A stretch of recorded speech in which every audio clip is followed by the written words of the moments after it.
بص نجاوب على اساس هل الشرف نعرفه بقطرات دم ليلة الزفاف؟ هل ده الشرف؟ هل الشرف نعرفه بقطرات الدم ليلة الزفاف؟ ايه ده؟ ايوه هل ده ايوه. الشرف؟ وهل الشرف بيولوجي؟ له صفات بيولوجية؟ هل الشرف بيولوجي؟ ايه السؤال العميق ده؟ لا، أنا مش عامل حسابي إن السؤال هيبقى صعب كده. له صفات بيولوجية، يعني نولد به أو لا نولد به. يعني احنا بنتولد بالشرف ده جزء من ايوه بنتولد بالشرف ده، امال بنكتسبه؟ به ولا الشرف سلوك يومي في الحياة؟ هل الشرف له علاقة بالصدق في التعاملات، بالوفاء، بالوعد، بأن الإنسان يكون له كلمة واحدة؟ الشرف يكون له حياة واحدة. الشرف ان انت ما تغطيش وشك، انت مغطي وشك لا انا مش مغطي وشي، يبقى انت من غير شرف. بس هي مش مغطيه وشها. صح. هي عايزه توصل ليه؟ انا مش فاهم، هو هي- الحجاب حريقها ولا ايه؟ اه والله هي بتقول لك ان الشرف ان هي تغطي وشها، يعني هي كده عندها شرف، واللي ما بتغطيش ما عندهاش شرف. ايه بقى تلفيق الحقائق ده بقى؟ الشرف إن أنا ما أغطيش وشي والبس حجاب. الشرف إن أنا أفتح مش أغمض عينيا. الشرف ان انا افتح مش اغمض عينيا. هي دلوقتي مش بتسأل، هي دلوقتي بتدي كلام. بتضيف. بتدي تصريح. الشرف مش أغطي راسي، لأن رأس المرأة شرف. تعرف ان رأس المرأة شرف ما ينفعش تغطيه. واقول لك ايه الشرف اللي اكتر من الراس؟ ايه بقى؟ صدرها. لا لا يا باولو يا باولو يا باولو باولو ما انتش يا باولو ما انتش يا باولو ما انتش يا باولو. هي مش المفروض ست كبيرة وكده؟ لا، امال ايه؟ هي فاكرة ان الراس بس هي الشرف، بس جسم المرأة كله شرف، فلتتحرر المرأة وتقلع. رأس المرأة ليس عورة. ايوه، مش راسها بس، جسمها كله مش عورة. رأس المرأة ليس عورة، فكل مفهوم الشرف طلع غلط. هو طلع خلاص وما ينفعش تتكلم. حاول كده. هو انا انا عايز اسال سؤال. ايوه، الناس بقى اللي قاعده دي المتحررين. متحررين ازاي؟ ده مفيش شعرايه من دماغ البنت اللي قاعده باينه. متحررين فيه ده ما شاء الله. انا اصلا تقريبا الحجاب اللي لحد الحواجب ده ما شفتوش بقاش بقالي موجود. كتير. فده ما شاء الله. يعني هي قاعده بتسمع الكلام ده ليه؟ تقريبا دي صحفية. يمكن دول صحفيين مش حضور. مش متحررين. اه بس هو يعني هو الموضوع الشرف ما طلعش ليه دعوة بالحجاب. المرأة ليس عورة، فكل مفهوم الشرف طلع غلط لا غلط. وتوارثناه وعشنا فيه. وإذا كان الشرف هو صفة بيولوجية عند المرأة، طب ما هو شرف الرجل وهو لم يولد بغشاء بكر؟ ليس له شرف. زنقتني. انت قاعد جنبي وانت مش عندك شرف. زنقتني. عندك شرف. سؤال حلو على فكرة سؤال يعني بعيدا عن السخرية، بس سؤال حلو اللي هو بتاع الراجل ده.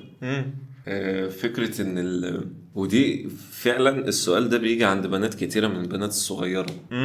اللي هو ليه انا اغطي نفسي ومش عارف ايه واحترم نفسي، ولو عملت حاجة هفضل معيوبة طول العمر وانت تقضيها، فاهم؟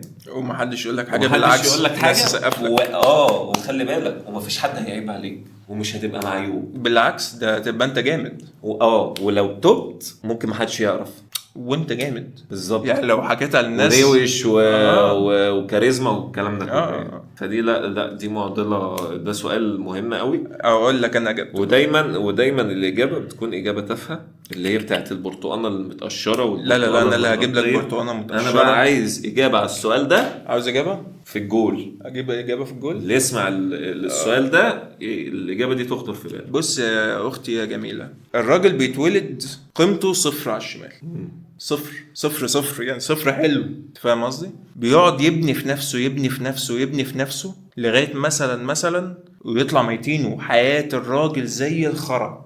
اصعب حياه في الدنيا هي حياه الراجل زي الخرا. حلو. لازم يبني نفسه من الصفر، وفي الغالب يعني ما بيوصلش ان هو يبني نفسه، بيموت قبليها اصلا. حلو. طيب امتى بقى بيوصل للبيك بتاعته؟ عند 30-35 سنه بيبقى عمل فلوس، بيبقى عمل عضلات، بيبقى بنى شخصيته، بنى وجهة نظره. يبدأ بقى ايه البيك بتاعت الراجل دي؟ تبدأ تشوف ايه فين الست اللي هو عاوزها. طيب اعكس بقى الدنيا. البت بتتولد قيمتها 100%، هي مولودة بقيمتها، هي مش بتبنيها، هي اصلا مولوده هي بيها. مولودة بيها. ايوه. حلو. بتاخد دلع الدنيا كله طول ما هي قاعدة بتكبر، عكس الراجل اللي بياخد بالجزمة طول ما هو عايش. فاهم قصدي؟ طيب تتم بس السن اللي هو في القرآن او في الشريعة الإسلامية اللي هو سن البلوغ، وتبدأ تعرف تتجوز، او في السن القانوني المصري اللي هو ملوش دعوة بالشريعة الإسلامية اللي هو 18 سنة، دي شريعة بريطانية. فاهم قصدي؟ حتى مش مسيحية، ملهاش دعوة بالمسيحية ولا اليهودية ولا الإسلامية، ملهاش دعوة بالدين، دي حاجة كده رقم كده احنا رحنا كاتبينه كده 18 سنة. فاهم قصدي؟ ملوش دعوة بالبلوغ، ملوش دعوة بأي حاجة. ايوه. حلو. اللي هو 18 سنة هو ده البيك فاليو بتاع البنت، ده البيك. هل احنا قسنا بقى البيك ده هي دارسة ايه، فلوسها ايه، اهلها مين؟ لا، هو ده البيك بتاعها. واحد عنده 2-3 مليون بيبص على واحدة عندها 18 سنة، بيبص تعليمها ايه، بيبص هي فلوسها قد ايه، لا، اهلها مين مش فارق معاه، كل ده مش فارق معاه. البنت اللي عندها 18 سنة دي اللي هي افقر من الفقر واهلها جرابيع، مليون راجل عاوز يتجوزها، هي مولودة بقيمتها. طيب واد عنده 18 سنة مش معاه فلوس واهله جرابيع، هل في بنت هتبص له؟ قليل قوي. مش هتبص له. هو مش موجود قدامها. يعني ممكن تعدي في الشارع ويعدي قدامها، او ممكن تكون في مطعم او كافيه ويجيب لها القهوة وهي مش شايفاه، هو مش موجود، invisible. صح. غير الراجل لو بيبص على ست، اي حاجة اي شكل، صح. دي بالنسبة له ست، جاي في اي حاجه، في اي حاجة اي حاجة. فاهم قصدي؟ ففي فرق السماء والارض ما بين الراجل وما بين الست. الست فوق الجبل، مولودة فوق الجبل، الراجل مولود على الارض. الراجل بتتقاس قيمته بان هو طلع قد ايه عشان يوصل للست. الست بتتقاس قلة ادبها وعدم شرفها بقد ايه هي سابت نفسها تنط عشان توصل للراجل. صح. فاهم قصدي؟ هي نزلت قد ايه؟ نزلت قد ايه عشان توصل للراجل. هي ضيعت من قيمتها، من قيمتها قد ايه. صح. بالظبط. هي مولوده بقيمتها، هي مولودة بقيمتها. انت رحت رميتي نفسك على الراجل وراح خد قيمتك وهو تحت. خلاص بقى ما تجيش بقى تقولي انا قيمتي راحت وشرفي ضاع وخلاص كده انا ما بقاش ليا لازم. ما انت اللي ضيعت قيمتك. ما انت كنت قاعدة في بيت اهلك متستتة، ويجي الراجل يخش من البيت وابوك يتشرط عليه. دلوقتي ده لو جه ابوكي مش هيعرف يبص بس في عينيه. فاهم قصدي؟ ده لو جه اصلا. صح. بس هو خلاص ضيعت قيمتك وضيعت قيمه اهلك كمان. خلاص. والراجل اللي مقضيها ده على فكره ما بيطلعش الجبل برضه، يعني الراجل اللي ما مقضيها هو ده الناس قاعدة بتترمى عليه ومش محتاج يطلع. ما هو تحت. هو تحت والناس قاعده بتنط له من فوق. البنات قاعده بتنط. هو ولا بيطلع على الجبل، هو بيلقف بس ولا بيطلع على الجبل ولا ليه اي قيمه بس. ولو شفناه وعرفناه بنديله بالجزمه عادي. بس فهي بقى عاوزه توصل لك ايه؟ ان الشرف ملوش دعوه بشويه دم نزلوا، عادي نزلت دم عادي، انت حرة، مش هو ده اللي هيعيش شرفك. وهل حبة الدم دول هم الشرف؟ يبقى الراجل عنده شرف؟ يا اختاه جدلية فارغة. جدلية فارغة، ويعني كلام في المطلق، انت فاهم، كلام عبيط في المطلق. هي عشان ما فيش حد بيرد عليها فواخدة راحتها بقى وحاسة ان هو لا دي ذات فكر، انت فاهم. وهو لو في بس عيل صغير قاعد جنبيها بس بيعلق بس، لو واحد من الناس الصحفيين اللي قاعدين قال لها ايه اللي انت بتقوليه ده؟ قال لها ايه وليه اللي انت بتقوليه ده؟ بتقولي ايه؟ يعني انت عاوزه ايه؟ طيب هي هتتنح مش هتعرف تجاوب. فاهم قصدي؟ بس خد دي. لما بروح بره في اوروبا بلبس برنيط عشان بتبقى الدنيا برد، برنيطه صوف. الملابس لها وظيفه تتعلق بالجو، الملابس ليس لها وظيفه اخلاقيه، الملابس لا تعبر عن اخلاقي. في افريقيا والدنيا حر خالص، الرجال والنساء عريانين ومحدش بيقول له انت عريان ليه، لان الحر فكلهم عريانين. ولما كل الناس تبقى عريانه ما فيش عيب. صح. ايه رايك في الكلام ده؟ الدنيا ساقعه دلوقتي، بس الدنيا لما تبقى حر هتعمل ايه؟ هقلع ملط. ما خلي بالك، يعني هي عندها وجهة نظر برضو. يعني تخيل انت قلعت ملط، وصاحبتك في الجامعة قلعت ملط، ودكتورة الجامعة قلع ملط، والرجالة كلهم قلعين ملط، فاهم قصدي؟ والبوليس عليها ملط. هيبقى اسمها مليطة. مش هيبقى فيها عيب. ايوه صح. هو فعلا مش هيبقى فيها عيب. ومش هيبقى في حاجة. هو الدنيا حر. اه انت فاهم قصدي؟ هو فاهم. هو كل ما هتلبس اكتر. المشكلة ان انا فاهم قصدك. المشكلة هو الدنيا حر والناس لو لبست جيلها تسلخات. صح. تخيل بقى، تخيل جه رمضان علينا والدنيا حر كده ولابسين، هنموت. ايوه صح. لازم نقلع. اه. انت فاهم قصدي؟ وتخيل بقى البت المسلمة الغلبانة دي لابسة بنطلون ولابسة فوقيه جيبة ولابسة فوقيه الحجاب ولابسة فوقيه الخمار. انت شايف كام طبقة لابساها؟ وبيبقى فيهم غوامق كتير والشمس ودرجة حرارة 40. ده عذاب. انت فاهم قصدي؟ لازم نداء لكل البنات، لو الرجالة قلعت احنا كمان لازم نقلع. كلنا لازم نقلع، وبالذات في الايام الحارة، لان هو اللبس حاجة ليها علاقة بالجو. يعني ملهاش دعوة بالاحترام. ولو قلعنا كلنا خلاص ما فيش حاجة اسمها عيب. صح. انت فاهم قصدي؟ فده نداء لكل الناس، احنا لازم نعمل مظاهرة زي بلاد بره اللي هم احسن مننا، اللي هو بيسموهم المظاهرات التوبلس، مش فاكر اسمها ايه بالانجليزي. توبلس مظاهرات. توبلس مظاهرات. اللي هو بيطلعوا يروحوا قلعين البرا وعلى الله. ويقعدوا يجروا بقى في الشارع كده والامن يجري وراهم ويقعدوا يحضنوا فيه. لا لا يا باولو منتج يا باولو. احنا بنرجع لورا بسبب التدين الزائف. الستات تتحجبوا وتنقبوا. انت ضد النقاب؟ انا ضد النقاب وضد الحجاب. انت ضد الحجاب؟ طبعا ولا علاقة له بالإسلام. الحجاب لا علاقة له بس بالإسلام. في ايات وقرآنية. الراجل ده تقريبا مسيحي. الراجل تقريبا هو مسيحي اصلا. هو استعجب اصلا. هو مستغرب ايه بتقول ايه. النقاب. انا ضد النقاب وضد الحجاب. انت ضد الحجاب؟ طبعا ولا علاقة له بالإسلام. الحجاب لا علاقة له بس بالإسلام. في ايات وقرآنية. لا لازم ندرس الحجاب. متى نشأ الحجاب في التاريخ؟ الحجاب نشأ قبل اليهودية وظهر في اليهودية ثم المسيحية ثم الإسلام. الحجاب له علاقة بالعبودية. طب ليه ما يبقاش في جواري وعبيد بقى؟ اشمعنى الآية دي اشمعنى الآية دي مش في آيات حجاب؟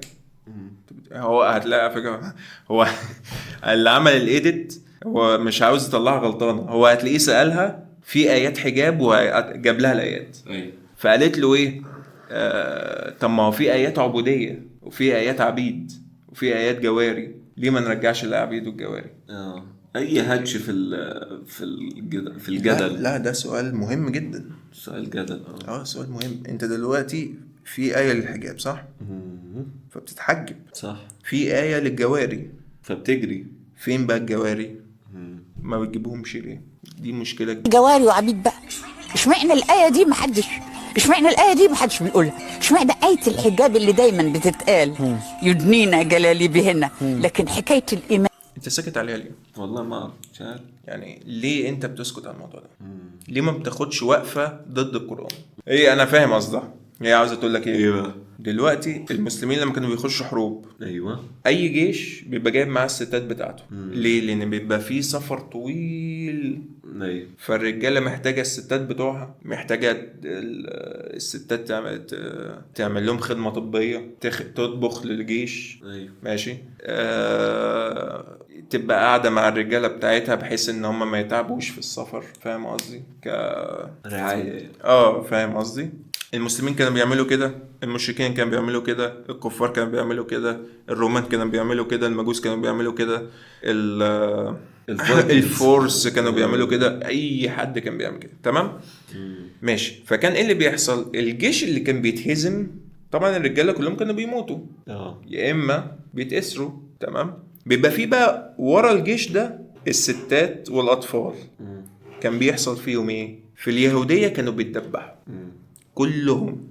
يعني الجيش لو اليهود كسبوا بيذبحوا الستات والولاد، ما بياخدوش منهم حد. دبح كله. ماشي. عواجيز دبح، حوامل دبح، ستات دب، اطفال دب، اطفال ولاد دب، اطفال بنات دب، كله. لو في حمير مركوبه دبح اي حاجه، تسيبش حاجه. تمام. ده في الايه؟ في اليهوديه. جه الاسلام قال لك لا، الستات خدهم، الولاد خدهم، استعبدهم، يبقوا عبيد عندك. فاهم قصدي؟ ملك يمين. عبيد يعني ولا ملك يمين؟ ما هو ملك يمين هو ان هو يبقى عبد عندك، يعني نفس الكلمه. فاهم قصدي؟ لا، الستات ملك يمين، الولاد ما هيبقى ملك يمين. يعني انت فاهم انا بقول ايه؟ انت فاهم؟ ماشي، يبقى عبد عندك. بس فبتقول لك هو ليه بقى ما فيش جواري؟ حضرتك احنا ما بنخشش حروب. هذا السؤال بسيط جدا. يعني احنا ما بنخشش حروب. ثم يا عم دخلت حروب، ماشي. الحرب اللي انت دخلتها مثلا مصر واسرائيل 73، هل انت وصلت ان انت قضيت على الجيش اللي قدامك خالص، ووصلت للستات ووصلت للعيال الصغيره وقررت بقى ساعتها هتعمل فيهم ايه؟ لا، انت الحرب خلصت وين وين او لوز لوز. انت حصل حته معينه كان فيها جيشين وخلاص. بس يعني هو الجيشين ما فيش جيش خلص على التاني ودخل على البلد. فاهم قصدي؟ زي مثلا امريكا مثلا لما خلصت على العراق، على الجيش العراقي، وراحت داخله في البلد هايصه بقى. المهازل بقى اللي تحصل بقى، طبعا الامريكان مش هيقول لك انا هاخد دي جاريه عندي، لا، هو هيعيش معاها شويه ويعملوا بنج وبتاع وشكرا، وياخد بعضه ايه ويمشي. هي بقى تحمل في 50 عيل، مش فارق معاه، هو مش عاوزها، هو مش هيصرف عليها. ده الفكر الايه العلماني الليبرالي اللي ابن المتناكه ده غربي. ده مش بتاعنا. لا، انت عندك هنا ملك يمين، دي بتاعتك، انت ملزم انت تصرف عليها. انت ملزم بيها، صح؟ انت ملزم انت تصرف عليها، ملزم بيها كأنها مراتك بالظبط. يبقى الإجابة اختصارا ان الجواري دي بتبقى في الحروب لما بتفتح فتحة او بتبيد القوة اللي قدامك، وبتلاقي ستات وعيال صغيرة بتاخدهم عندك عبيد، وانت ملزم بيهم. انت تبقى ملزم بيهم. الاسرائيليين لما بيخشوا مثلا على الغزاويين، ولو لقوا طفل قدامهم ماشي مثلا ولا بيجري، ولا ست بتجري ولا بتعمل حاجه، بيعملوا ايه؟ بيموتوه. فاهم قصدي؟ ليه؟ ما عندهمش هو الفكر اللي عندهم، هو لو هيمشي بالدين بتاع دماغه لازم يقتلها. ايوه، هو ده دينه. صح. انت بقى تمشي تبع دينك، لا، دي ما تموتش، ما ينفعش تقتلها. انت ما ينفعش تقتل واحده ست مش شايله سلاح. ده عندنا في الاسلام، ومش موجوده في اي دين لا قبل ولا بعد. مش موجوده لا في المسيحيه ولا في اليهوديه ولا في البوذيه ولا في اي حاجه. ده فلسفه اسلاميه بحته. هي بقى عاوزه تقول لك هو احنا ليه مش عندنا عبيد؟ معرفش ليه مش عندنا عبيد. حضرتك احنا ما بنحاربش اساسا. هي ما تعرفش المعلومات البسيطه دي عندنا. هي ما تعرفش حاجه. هي كل اللي هي عاوزاه ما تتحجبش، ما تتنقبش، مالكش دعوه بالدين، ما تجاهدش، ليه بتصلي جماعه، ليه بنعمل حج. هي عاوزه تطلع الناس تاتا من الدين. فاهم قصدي؟ بس شكك في المعتقدات الاساسيه. ايه الاساسيات؟ يعني اذا في اختيار. الدين ده سياسة اللي دايما بتتقال يدنينا جلالي بهن، لكن حكاية الإماء ودول بيسكتوا عليها ليه؟ يعني إذا في اختيار. الدين ده سياسة. شفت الاستنتاج؟ إذا في اختيار، يعني في الدين احنا بنختار اهو. ما انت بتختار الحجاب ورحت سايب الإماء، ما انت بتختار. إذا ما نختارش بقى حاجة خالص. هي حطت الاستنتاج بتاعها كأنه خلاص ده مسلمة، احنا بنختار. لا حضرتك، هو في إماء وفي عبيد وفي ملك يمين، بس هو حضرتك مفيش دلوقتي مفيش حروب. مفيش حروب، مفيش حاجة احنا بنعملها دلوقتي تخلي الحاجات دي موجودة. ثم معظم الأحكام اللي عندنا اللي هي الحاجات اللي بتكفر بيها سيئاتك، هتلاقي فيها ايه؟ او عتق رقبه، او عتق رقبه، او عتق رقبه، يعني 30 يوم صيام مثلا، او اطعام 60 مسكين، او عتق رقبه كده. فتلاقي ايه؟ فالمسلمين زمان، ايام ما كان في عبيد، ايام ما كان في ملك يمين، ايام ما كان في إماء، كان اول حاجه يعملها عتق رقبه، عتق رقبه، عتق رقبه، لغايه ما المسلمين لغوا فكره العبوديه من العالم. المسلمين بالكفاره اللي هم بيعملوا. انت فاهم قصدي؟ ما بيعملوا كفاره وبطلوا الحرب وخلاص. فالمسلمين هم اللي لغوا فكره العبوديه. يعني العبوديه كانت اساس العالم لغايه ما ظهر الاسلام. يعني هو العالم كله مبني على العبوديه، ان في سيد وفي عبد. مين اللي لغى الفكره دي؟ الاسلام. فاهم قصدي؟ بس هل ده معناه ان هو ما فيش حاجه اسمها عبيد، ما فيش حاجه اسمها ملك يمين؟ لا، ده هم عاوزين يشيلوا هذا الاوبشن مننا. بس التدين سياسه، اللي احنا فيه ده سياسه مش دين. خدت بالك؟ فالاخلاق لا علاقه لها بالحجاب. برضو تلف وترجع للاخلاق. تقول لك لا، الاخلاق المجتمعيه هي عاوزه تفهمك يعني الشرف. هي عاوزه تفهمك ان الاخلاق والشرف وان انت كويسه ملهاش دعوه بان انت محجبه ولا قلعه. فاهم قصدي؟ اللي هو انا ايماني في قلبي، مالكش دعوه بلبسي. انت مالكش دعوه بعلاقتي بربنا. بليز دونت جادج. دونت ايوه ماشي. انا لابسه بكيني بس انا ممكن اللي ما بيني وما بين ربنا يبقى اكتر منك. صح. انت ما تعرفش اللي في قلبي. انا في ريليشن شيب ما بيني وما بين ماي جاد عاليه جدا.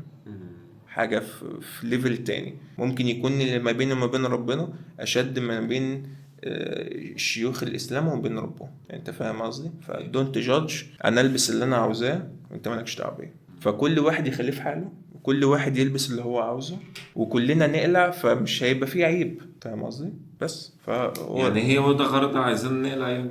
كلنا لازم نقلع. طيب يا ستي ماشي. يلا بينا.